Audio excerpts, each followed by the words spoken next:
My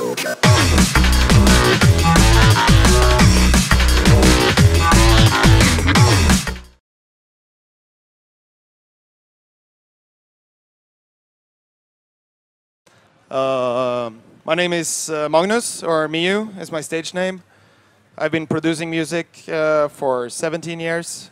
And I'm going to talk a little bit about some of the stuff I've learned over the years and some of the techniques specific for EDM.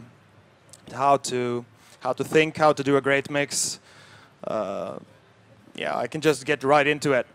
First of all is, I don't know how many of you got the Pegboard Nerds meet and greet last night, but they got some questions about what kind of gear they use, what kind of hardware, software, like the equipment they use to produce their music.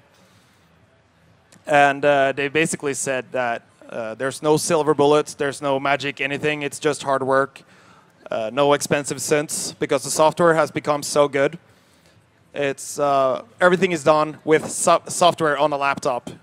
And of course you need, if you want to go all the way to the top in quality, you need good monitoring. Like you need to be able to trust what you're listening to.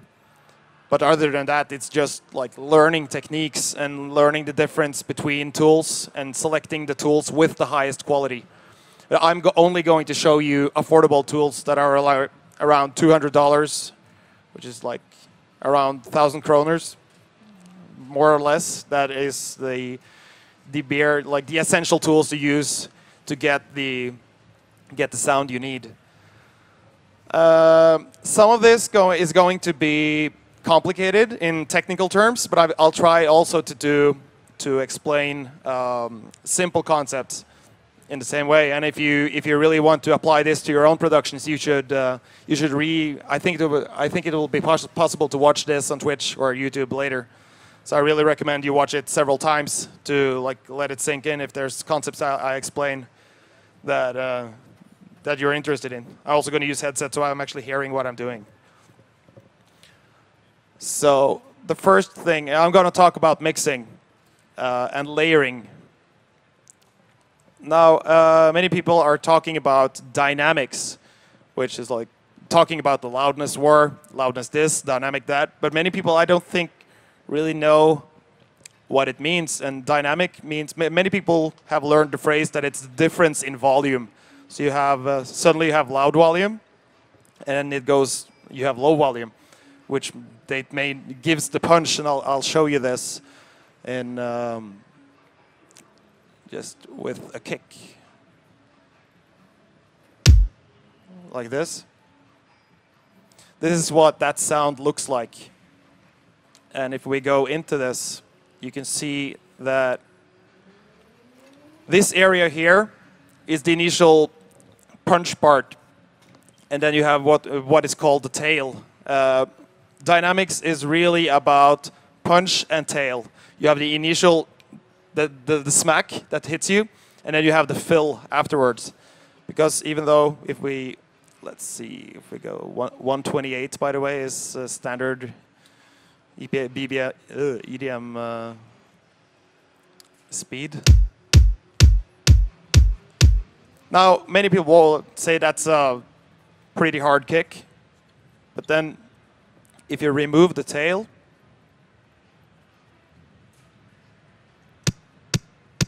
there's not that much left. And the other way around, if you remove the punch, you have the fill, like the food, but you need both.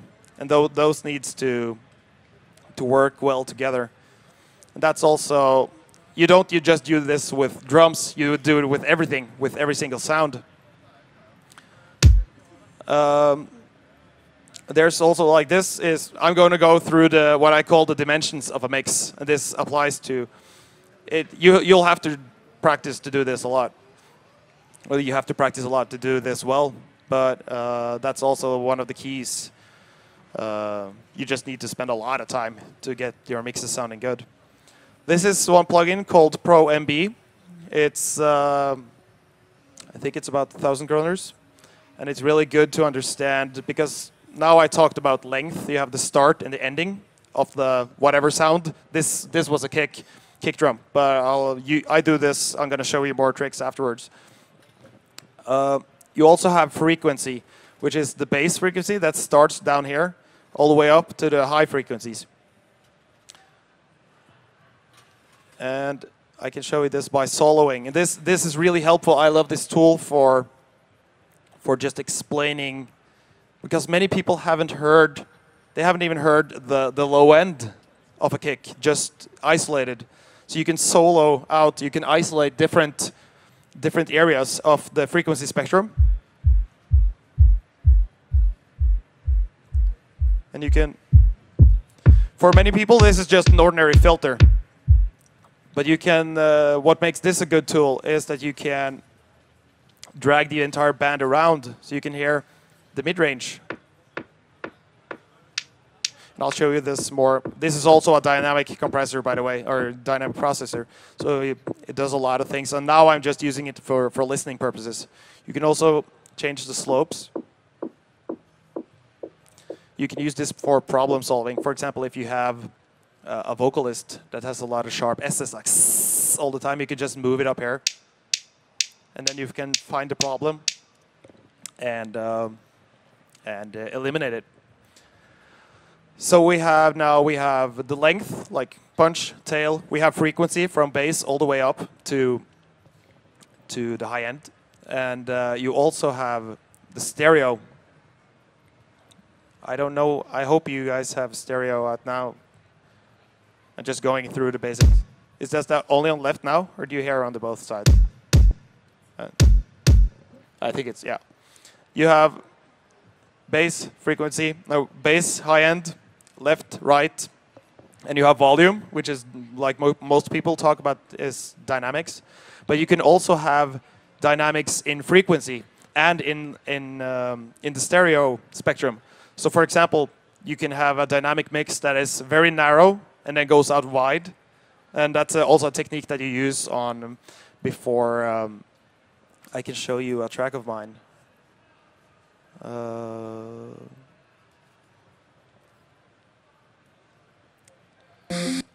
This one.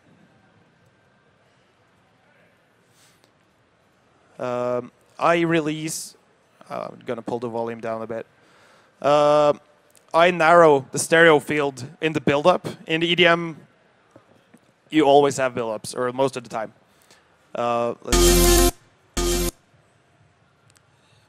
In the epic breakdown, this, and also if I turn off warp, so it plays back in the right speed.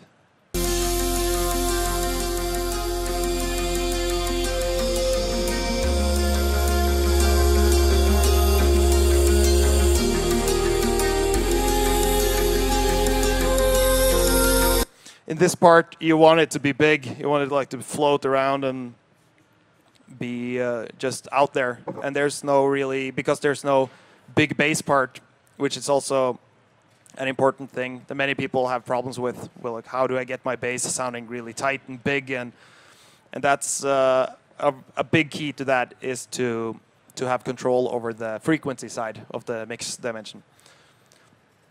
So I can show you real fast now, which is cool. This is a little plugin called Utility in Ableton Live. There are plugins like it for if you use Cubase or FL Studio. By the way, most of the stuff I'm doing here, I'm going to tell you. I know a lot of people, or a lot of you use FL Studio, so I'm going to try to explain how you can do this in FL if you need to. But this is basically, it separates the mono signal and the stereo signal from each other. So you can only hear the side, or it's called the mid-side processing. So if I turn the width all the way up to 200%, which is like you have 0 is middle, 100 is full mix, and 200 is only the sides. This is only the sides, and this is only the mid. So like you could probably hear there's no bass out in the sides at all, and there's a lot in the middle. If I turn this up completely, you get the full mix. So you keep the tight stuff in the middle, and you keep the floaty, washy stuff out in the sides. And that's a really, when I got a hang of that, I made really tight mixes compared to what I've done before. So let's see. Here comes the build-up. There's not much going on sides.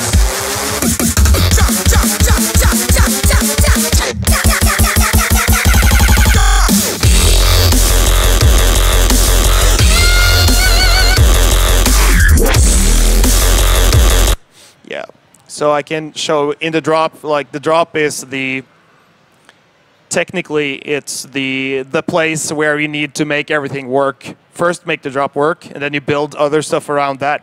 And that doesn't mean that for example, the breakdown and the melodic parts has to suffer, because there's always, if you know your tools, there's always like at least 15 ways of getting a problem solved. There's a lot of ways to solve most stuff.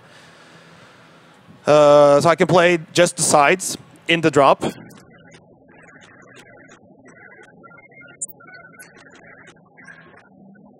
So that's just the icing on the cake, because many people you have different plugins called Dimension Expander in plugins themselves, the effects, and people tend to use a lot of reverb to make stuff sound big, but that very often actually makes your mix it makes your mix worse, because it clutters up and you have a long reverb tail, which is also another form of control that I like to use. I can show it to you right now. Like we want to make I can just take this kick I had here, make a big boom for the breakdown or whatever. So we have the kick, I'll turn it down.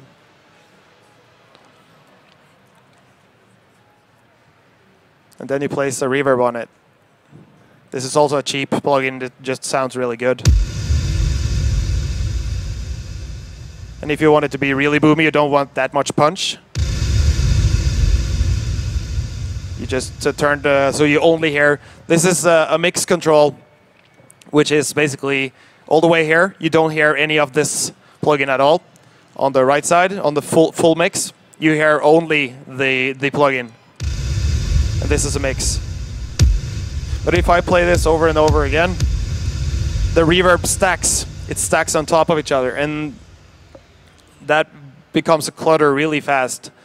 So what I do is, and I also, I think this is kind of more of a work methodology, but I use save as a lot.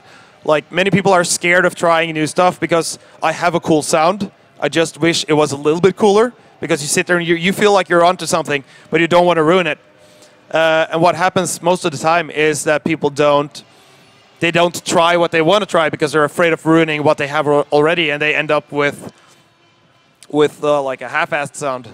It has potential, but it's not quite there. Then you just do save as, so you save a new project, and in the new project you still have the old one, and the new one you can mess around as much as you like, and then suddenly you remove all constraints, and that's usually when, at least when I do the best stuff. Because even when you're trying to be aware of all these things, it's so easy to fool yourself when you're sitting in the studio and like, oh, I hate my music, it doesn't sound good, and you get really messed up that way. So save as. So like for this, I will keep my original sound, so I will duplicate this track. If I can hit the right keys, that will be just Control D or Apple D, Command D on Mac. And on this, I'll call this reverb. Reverb tail, or boom is better, a lot more like it. And now we have, this is kind of like my source track. I can play around and I can do a lot of stupid stuff there. And I make another audio track. I love, by the way, many of you are probably more familiar with working with MIDI. I'll just drop in a synth there. This is Serum, by the way. I'm going to show it to you. At least try it. It's super good. So you're usually probably used to seeing stuff like this, which is the MIDI keys. These are MIDI notes that triggers the synth. So this is real time. I can play this over and over again, and you'll if you feel like, oh, this is a little bit off here and this is a little bit off there, you can change all of that. This is a limitation that you have with audio. This is an audio track, and this is a MIDI track. The MIDI track is real time, but sometimes stuff you would like to do, you can't do on a MIDI track, but you can easily do it on an audio track. So what I do is I want to sorry if I'm confusing you right now, but this is an audio track, but I can stack up effects. I can stack up loads of effects down here. I can do more of this together. Now I have 2 reverbs and a compressor here, just to make a really fat boom. But it stacks and it's cluttered, and it's, you know, there's a lot of stuff going on there. So what I'll do is, and this is also important for, because the thing is, I have tinnitus, or so I have this singing in my sounds all the time. It's not bad, but it's like it can mess up certain when you're trying to listen. And I also have lowered hearing on my right ear, so I've developed techniques to control. So because many people say trust your ears, but you actually there are mixed opinions on this. But first of all, your monitoring can change. Your room will most definitely not be linear, or like the room has a sound of itself. Like here, there's one room, a bedroom is another sound. A studio has often a sound. So I like to measure stuff, and I've found easy ways to control how to do basically damage control. So I put a limiter. This is a really cheap limiter. There's very many ways of you have limiting, which is basically you stop the sound. When a sound goes up in volume, if you put a limiter on top of it, it will never go past the threshold. It will only go like into the ceiling, it's called.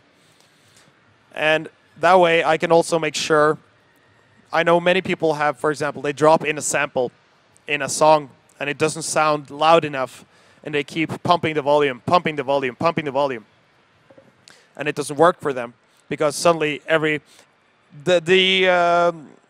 about a band, they're on stage, and the vocalist says, I need to hear more. Everyone has their own speaker, right, to hear themselves play, sing, whatever. The vocalist says, I need more of my voice in my speaker. So he turns up the speaker. And suddenly the guitar guy, he can't hear the guitar, so he turns up the guitar. And then the bass guy can't hear enough of his bass, and then the drummers, and everyone keeps turning up the volume all the way. And suddenly it's just a big fat mess. And that's why you work with lower volumes. So what I do is, this is a signal chain thing. Even though I can max out, I start at minus 10 dB, or decibels, in my mix. So the highest point in my mix is the kick and the snare, at least for dubstep stuff. And, well, the kick in house. And everything else has to be lower than that, at least 3 decibels, because it's like a magical, there's a nice balance in dynamics between the punch and the tail when you have about 3 decibels of difference. So what I do is I turn this all the way down to minus 10 dB. That means I have 10 dB of spare room. And you'll actually, I know Alex in Pegboard, he actually works with like 12 to 15 just to have the extra space. And that's not like something it doesn't affect the sound at all, because we're working in 32-bit resolution, 32-bit floating point inside like the calculations the software does inside. So you will not lose any quality at all. And we've done tons of tests on this just to like really pushed it, just to see how far we can try to make the calculation engine break up, and we couldn't do it. At least like I think we had 200 dB of gains and go back and forth. And then you do what's called a null test to see if there's any difference. And there were none difference, like perfect mathematical is just, so you don't have to, it's not about sound quality, it's a practical issue to try, because if you have loads of, it's kind of like cleaning your room and having lots of space to move stuff around on. So back to this, I'll limit, like you see I have a gain. I can actually make this loud as hell.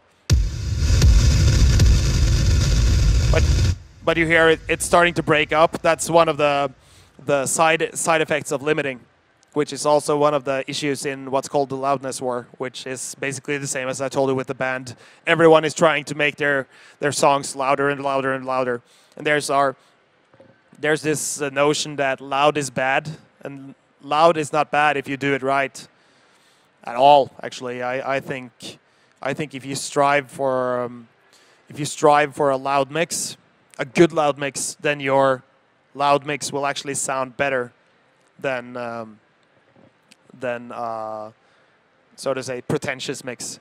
People who say, "Oh no, my song is not going to be loud. It's art." You know, there's a lot of stuff like that going. So don't mind. Just use your ears and learn the techniques, and you figure out for yourself what sounds like shit. Like for example, I like pushing sounds pretty far. But here it starts breaking up. But now I know that even though I crank this volume button here, this will always stay in the green.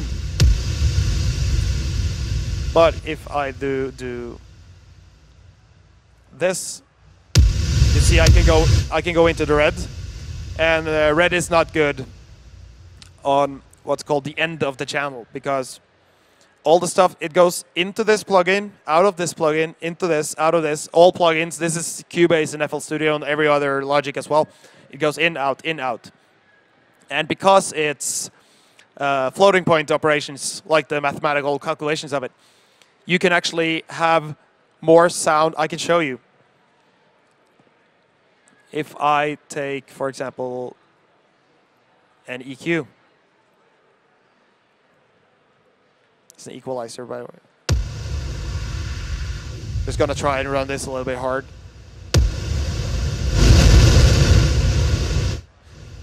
So I run this in the red right here. But as long, you see it's still in the green here. Now this sounds like, the reason I did it before the compressor, because these are things you need to be wary of. If I would do it after, or let's say I boost and I run in the red, and I go back down, it doesn't sound, you know, it sounds clean, and that's the magic of floating points. But when I have this compressor right here, because now this is actually, this is the, so the sound goes in here, then it goes out here, in here, out here, and it goes into this. And as long as I, like I said, pull the volume down, it works fine. But if I changed this sequence, now it goes into here, out here, and now it goes into this. So I will actually drive 26 dB into the supercharger. And the supercharger is a combination of a distortion and a compression device. And suddenly you see, even though I pull the volume down afterwards, it's still, you still get the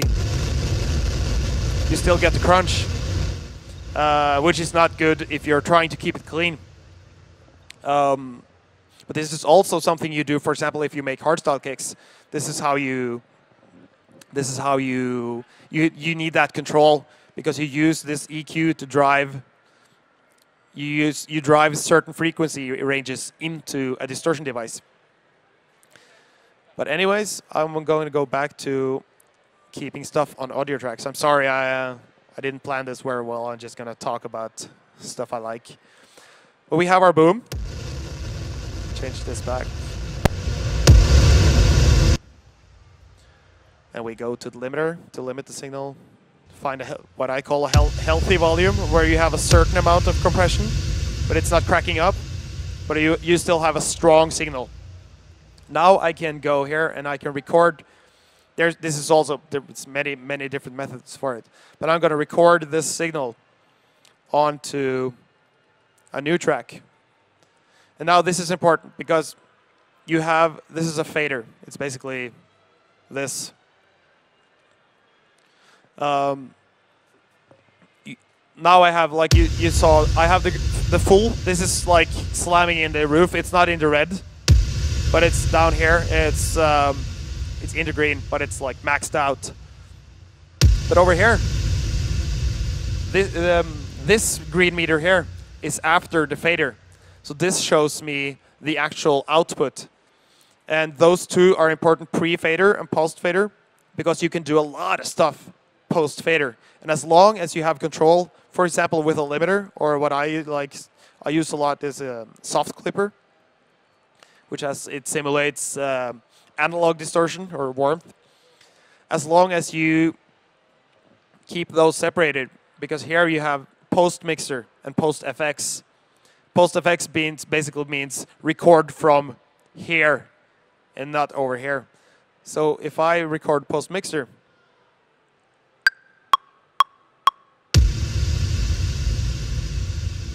you can hear now the reverb is still hanging and going, but I just recorded what we heard. So but now I can stop it. Now it's not stacked anymore. So you can use that as an effect, but it's still too low. Like it's 10 dB too low. You have all this wasted room here. So what you do is you make sure that you record before the fader. And now it was silent because I muted the... So now I have a healthy volume, you see, but it's the same sound. It's just 10 dB higher. Because the thing is, if you do, it takes a long time, but if you record, because you end up doing that when you do sound design, you end up recording all the time. If you take 10 dB away every time and then add them up, you will actually hit the point, like if you do that 20 times, you will start to hear some sort of digital degradation. So you try to, like I see, keep it a healthy signal. But now we can do something more fun. I can show you a little bit more on a track.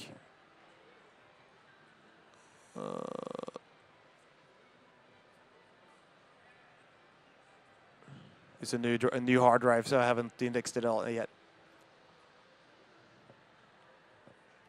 Oh.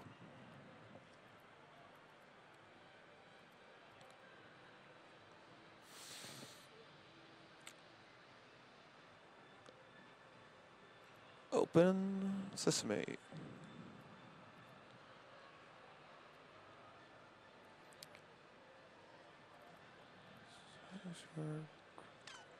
Sorry for being slow.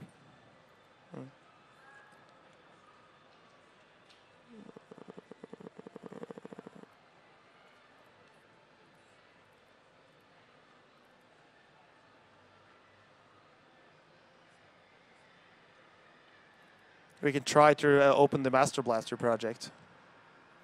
I think this is work. You always keep up, like even when you end up being done with a song, you very often keep you know, messing around with it afterwards, trying to improve the mix, trying to improve this and that, and this might take a while.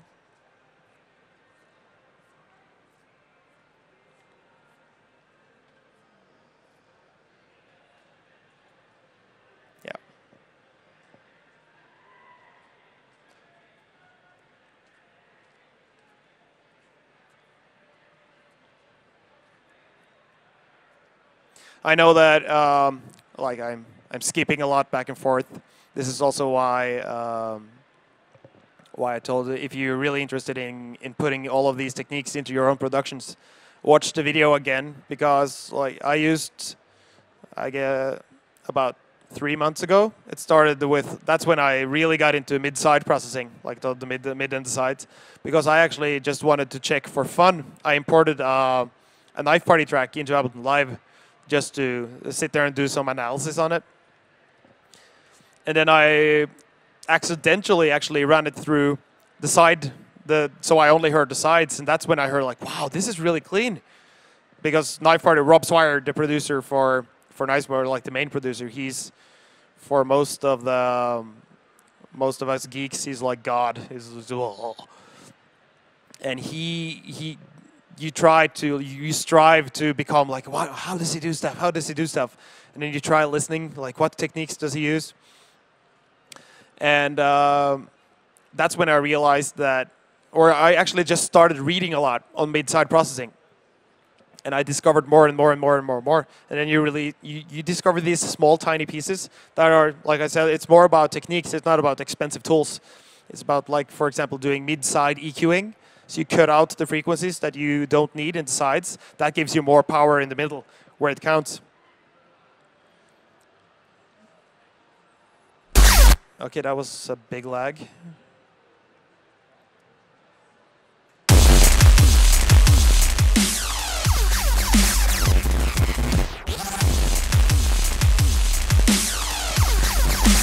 Just gonna loop this section. I'm also gonna do a little, like for ending, to show you. I did a little Vine about how I control my subs, and that is basically I have my kick and my sub, and I also have, when you say sub, I don't mean bass. I think I could show you here. Yeah, I separate. So all of my basses, I do a high pass filter. Not this one, but wait. Yeah, like this. I cut out the bass in the bass, which is ironic, but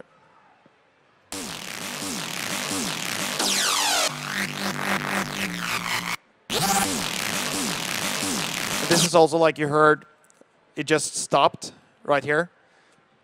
That is because I put a drum edit in there. And this is one of the reasons I do audio. I record my synths to audio track, because you can kill it whenever you need and do really tight edits. So that sounds like it.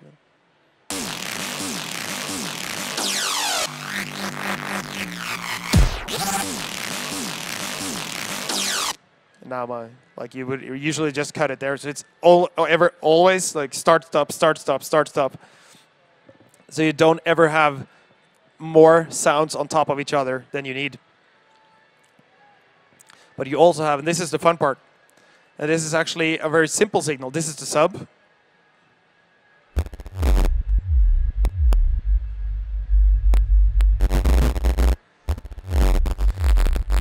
The buzzing is from my sound card. It's a really heavy project, so I'll just have to turn the buffer size up.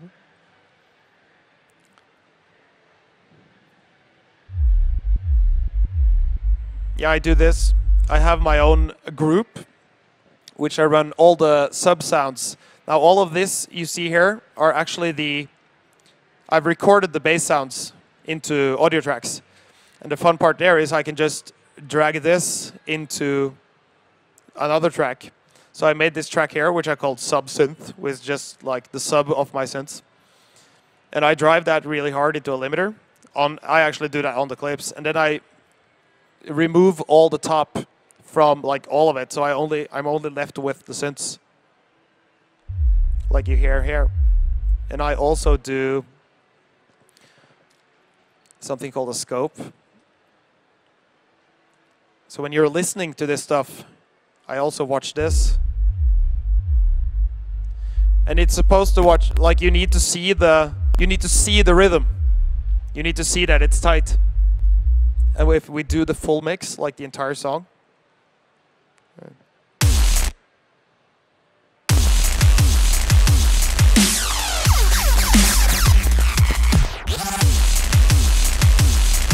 Like you can see there's a lot of stuff going on, but there's certain peaks that sticks out.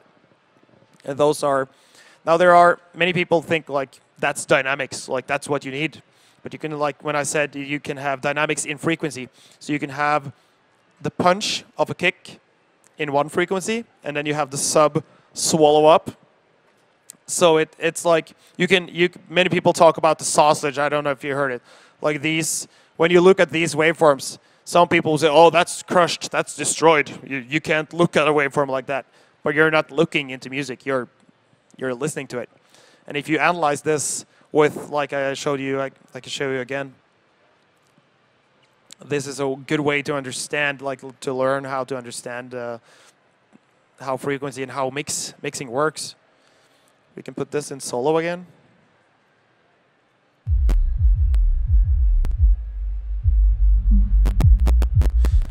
So I very often sit like when I'm actually done with, when I feel that I'm done with the song and I only have mixing left.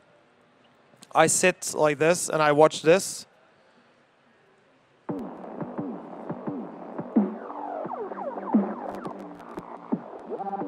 And it's supposed to sound, it needs to sound clean everywhere. If there's a sound that sticks out, like this sounds unclean or it's cluttering the mix, then I start. Now this mix is pretty clean already. Let's say we find something. Let's look for trouble. Well, I can actually take the other part. I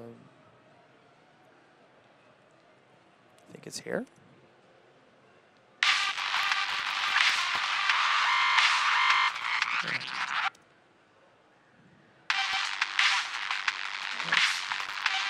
Here it is. Nope. Sorry. There we go. This is a part of the song that can easily get very cluttered because there's a lot of elements going on.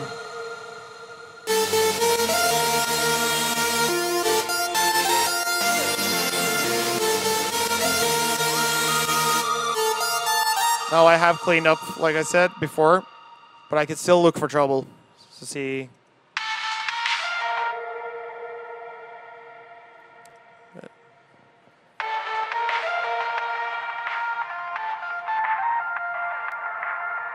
Let's say that we hear something now that like that, it sticks. You can also see it, the peaks.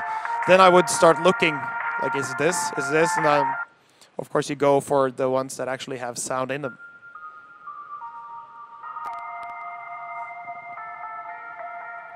And it's this one. Then I put that into a loop. And then I put, the thing now is, this can be tricky, but I'm working on this track, but I'm listening through this. This is on my master channel. The thing now is that I can see here the troubled areas. So like you say, you have some really clean peaks here. If you try to provoke them,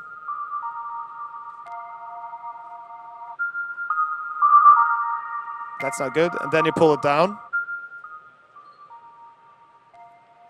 And then you listen again with the entire mix through the thing. And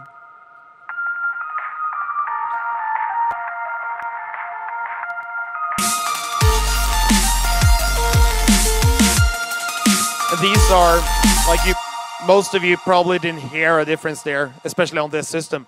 But these are the techniques you need to use, like to remove all the little pieces, to make a mix sound really big, really clean. Especially on a system like this, everything you do wrong just pops out in your face. And if you have, for example, a kick drum that sounds cool at home, and then you get here, and you don't know the theory of like how a kick drum works, which has nothing to do with fancy gear. It's just frequency, learning frequency sweeps and like stuff like that. Your song's not going to do well, which is also the last thing I'm going to talk about is having good references. Now this is an old track, so my references are old too.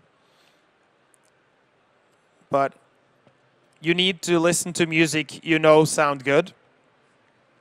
Or not listening. You listen to whatever you want, of course. But when you're working, you have to think, okay, what type of song is this going to be? And where is it going to be played? And of course, people want to listen to your music at home and Spotify and on the phone and everything. So you need to, of course, you can't just say, oh, this is only going to be played on a big system. But you have to make sure that if you make EDM, at least if your goal is to be a DJ, then it needs to sound good on a system like this. So I import others. Let's see. You probably heard this before. So what I did here, I also did a tempo correction just to see how that track sounds compared to mine in the same tempo.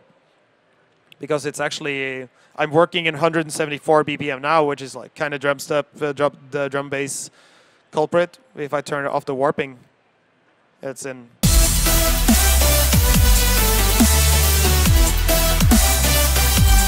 And I also have another track. Sorry, I thought I had it. I did some, it's over here.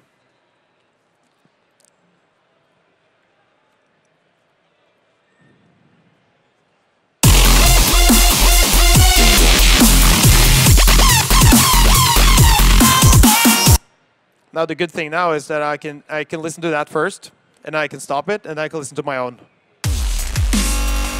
Like you can hear there's way less punch in my track right there, and already I know. Well, in this I have more like this is an experimental project, but in another, like in a real song, when I first make my song, I try to like get the rest of the world out and just do your own thing first, because that's, if you think about what is the other guys doing all the time, then you're not gonna make you're not gonna have time to make your own music. But when you get to the mixing stage, like you kind of feel it, like okay, it's time to check up on the opponents, and then you listen, and then you go, oh shit, I have a lot of work to do. When you go again.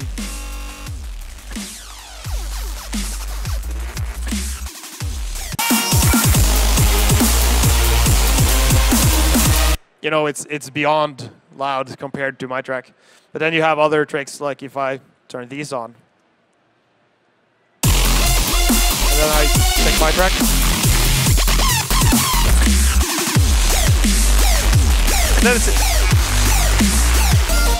And then it's in the ballpark. Then you realize that you can, you're almost there. And that's when you start doing the tiny little adjustments, but that's just to get up to top level.